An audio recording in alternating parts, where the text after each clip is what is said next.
Ang husband ko, it is stage 4 liver cancer. Nag-cardiac arrest siya ng November 5, 2021. Na-revive siya, no? Pero very slim ang chance na mabuhay siya. Actually, nag-give up talaga ang hospital sa kanya. And there is no chance for him to live. In other words, it's zero chance. Kailangan kung i-hospice ang aking asawa, kailangan niyang umuwi sa bahay. So makita ninyo sa result, cardiac arrest, resolved problem, no resolved hospital problems, walang solusyon.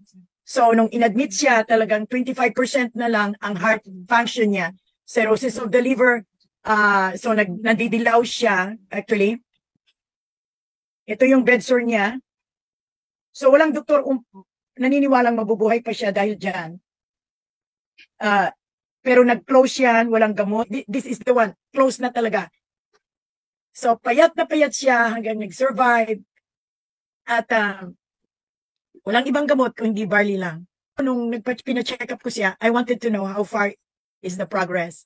So kinunan siya ng dugo, blood work and everything. Nung nag-sit down na ang doktor sa akin, sinabi ng doktor, ano ang ibibigay kong reseta? Everything is perfect. Walang cancer cell, so that means patay na ang lahat ng cancer cell.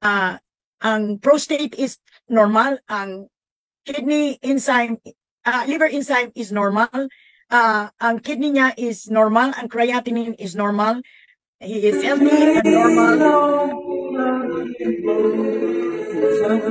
Kumakanta na siya, praise God, at ito na siya. Thank you sa barley.